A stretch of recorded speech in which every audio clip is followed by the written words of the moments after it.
Is there a famous musician with a massive fan base or is typically critically acclaimed, but you always wondered, how good are they actually? Right about now, I'm going to do a deep dive into Billie Eilish's discography to see if she's really that good. And I'm going to give my fair and unbiased review, as I'm just a 30-something-year-old guy who has never listened to anything by Billie outside of her singles. So let's get right into it. Where's my mind? Billie's debut EP, Don't Look At Me, left me extremely impressed, especially for a girl who was only 16 at the time of this release. I really love how her soft melodic voice blends in perfectly with the tracks that have heavy bass without her vocals feel like they're being drowned out by the production. And the songwriting is very strong and in depth for a girl of her age at the time, which she was only 16. And her vocal tone is very haunting like Stevie Nicks from Fleetwood Mac, and she showcases a decent amount of vocal agility within her cadences. This project definitely woke me up as I was not familiar with Miss Billie's game, which left me eager to listen to more of her work. The very first track, Copycat, she shows off her laid-back vocals, of which she is known for now over a heavy bass production. She displays some beautiful riffs on the background vocals as the lyrics are simple and catchy. She sings about girls jocking her style braggadociously. From the jump, Billie lets us know that she is one of them ones, and it's time to take notice. The following song, I Don't Want to Be You Anymore, she starts the track off with a beautiful falsetto-esque riff showcasing her vocal range. Her vocal stacking is also infectious as she sings about having poor self-esteem and not wanting to be herself or what others expect her to be anymore. Her haunting vocals add more layers to an already depressive subject matter. And already she's showing off her versatility, as in the previous song she was very cocky and braggadocious, but in this song she's very vulnerable and uncertain of herself. On the third track, My Boy, she shows more range yet again through her cadence throughout the track. Her vocals remain laid back yet mysterious.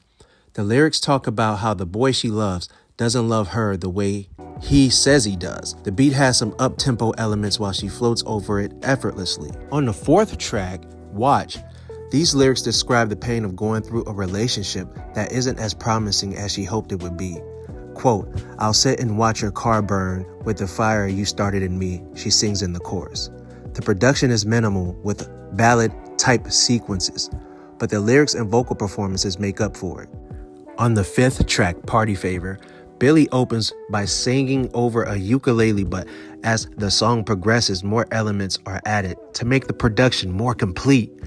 Lyrically, she and her brother showcase their poetic and playful skills as songwriters. Quote, books don't make sense if you read them backwards, unquote.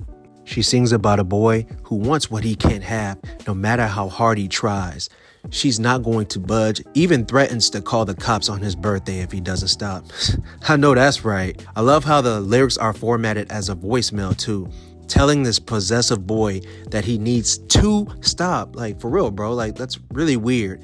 Even for such a serious subject like toxic behavior post-breakup, she still manages to be playful and witty, which also shows her creativity. And shout out to Phineas too. This man is a brilliant producer and songwriter as well. The next track, Bellyache. Absolutely love this song. I mean, I was geeking out when I heard it in the car for the first time. And the acoustic guitar-based production is completely different from the previous songs, but it doesn't detract from the overall vibe. Her vocals are infectious, which makes it easy to get lost in the melody. And once again, they showcase their versatility as songwriters, as the song is about feeling guilty after doing horrible things. It's also written from the point of view of a killer, which creates an incredible soundscape to immerse yourself in. The next track, Hostage, might be my favorite. Lyrically, she talks about wanting to be comforted by the person she loves, essentially wanting to hold them hostage in a loving way. Accompanied by her big bro on the background vocals, which adds a haunting depth to the song that's already breathtaking. I love how she flipped a negative word like hostage and made it sound so warm and inviting. Track 7, oh my god, I can't believe I skipped Ocean Eyes. I'm so stupid. But in this song, she describes the intense feelings love may often evoke. It's an ode to someone with ocean eyes. The instrumentation does an extremely great job of providing an aquatic soundscape as Billie floats and riffs throughout the track. She sings the lyrics with such profound emotion that you'd actually believe this child has experienced real infatuation before. And fun fact, this song was actually originally written by her brother Phineas for his band at the time, but he quickly realized that it was better suited for her voice. And thank God he gave her this song because it's a masterpiece once again. On the final track, And Burn, this is a really dope track about her professing her heartbreak over a past lover. The production is amazing as the bass on the chorus is heavy but remains minimal throughout the verses. And the featured artist, Vince Staples, my guy, does an extremely well job with his short verse too. They both have great chemistry, but overall, this album is fire. It's a banger. I would say my top 3 tracks from this EP are Bellyache, Hostage, and Ocean Eyes. I would have put Party Favor higher, but I just can't put it over any of those songs.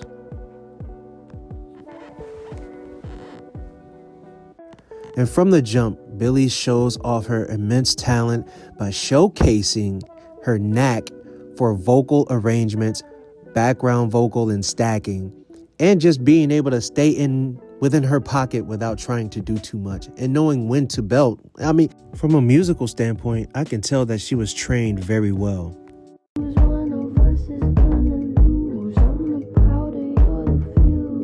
On Billie's debut album, When We Fall Asleep, Where Do We Go?, she continues with the formula of collaborating with her brother Phineas, and it works out extremely well.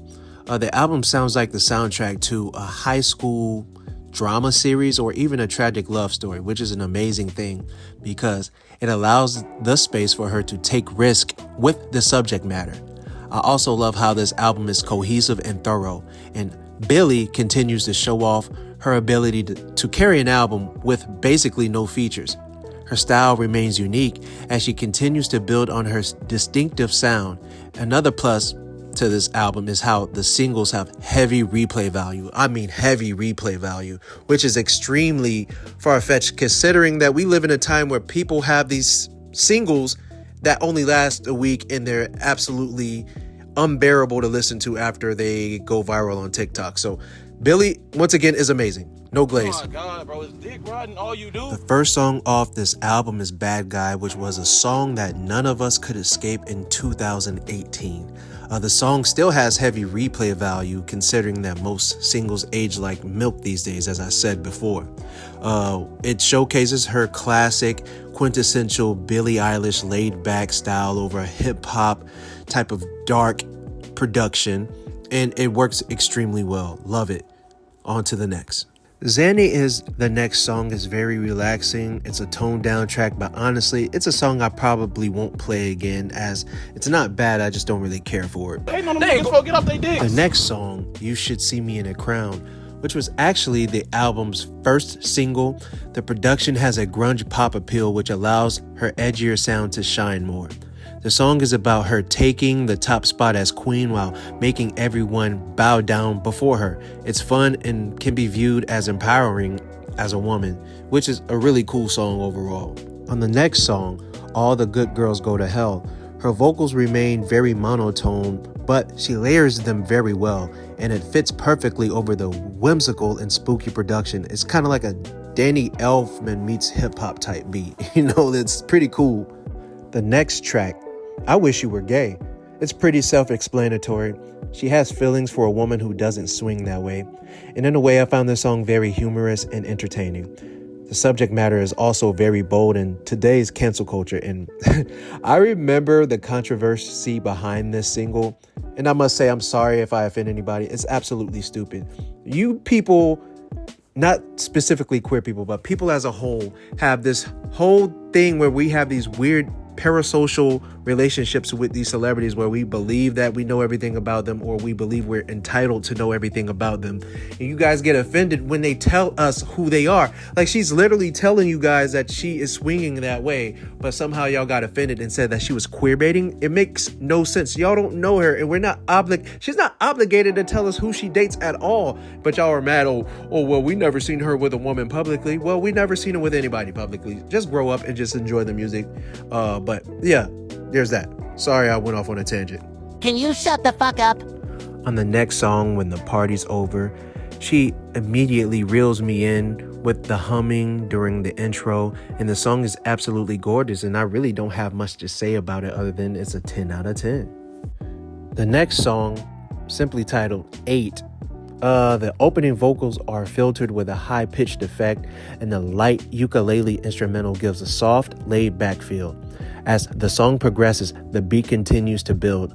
Overall, the lyrics are okay, and I probably wouldn't actively listen to this song again, and it might be one of my least favorite songs by Billie so far, unfortunately. On track 9, titled My Strange Addiction, the song gets major cool points for sampling a sound clip from my favorite episode, The Office, Threat Level Midnight. Oh my god, this song definitely should have been a single. It has that edgy pop vibe that she's known for, while emoting all over the track about being addicted to someone who may not be good for her. She doesn't play with her vocals much, but the monotone delivery works for this track. It's an absolute banger. The next track on this album, Bury a Friend, was actually the album's third single. Another track that follows the quintessential William Eyelash sound. The instrumental creates this urgent feel with the heartbeat-like rhythm on the bass. She effortlessly flows over the track with her cadence and subtle vocal agility. Yeah. The subject matter is very unique as it's from the point of view of a monster under her bed. Or the monster could be a metaphor for anxiety or depression. Either one works, and this is another banger. Boom. The next track on this album, Ilo Milo, if I pronounced it correctly, is the 7th single off this album, and this track keeps up with the soundtrack feel that I expressed earlier. This is the type of song that would play in the background while the main character is tossing and turning in their bed, stressing over an issue that they can't seem to shake. Billie doesn't experiment with her vocals very much, but the melody and the effects and the vocal stacking carries the performance very well. The 12th song on this album, Listen Before I Go. The song is so beautiful but heartbreaking as it expresses urgency towards the people she loves, telling them to see her, kiss her, and that she will miss them when she is inevitably gone. This is another lyrically ambitious record by Billie. She is able to express her darkest feelings in a way that's relatable and easily digestible. Easily a 10 out of 10. I Love You is another mellow track that would be best suited to be playing in the background of a scene where the two characters or the main couple of a film are breaking up. The lyrics are very relatable as they describe the complex feelings of caring for someone while telling them to not fall in love with you. So once again, another banger, 9 out of 10. The final song on this album, titled Goodbye, serves as a great emotional closing track to the roller coaster that is this album. Her vocals and production are both very mellow and overall just sets the mood for an album that really just felt like it was just constantly tugging at my heartstrings one way or another. And I also noticed the sequence of the song titles of the last 3 songs. Listen Before I Go, I Love You, Goodbye, which is practically just telling everyone she loves and everyone who loves her, just listen before I go. I love you. Goodbye. I know it was simple, but I had to point that out. But after listening to her first 2 projects, I realized that I am a huge Billie Eilish fan. She is freaking amazing, and I've adopted her as a surrogate little cousin. So for anyone who has problems with Billie has a problem with me, and I'm ready to throw hands. I will continue with her discography and reviewing it in another freaking video, but I'm just kind of tired after this one and I don't feel like rambling anymore. But let me know what you think about this video before I publish the second one. Should I keep doing these? I don't know. I really love Billie Eilish, man. She's freaking amazing. Oh yeah, and another thing about Billie, I read up on some things that people were really also hounding her about a couple of things, and y'all really need to get off my little cousin's back, because one, y'all talking about that she was either trying to using a black scent or trying to be a culture vulture. Like, you guys are dumb. Like, leave her alone. So first it's queer baiting, then it's culture vulture.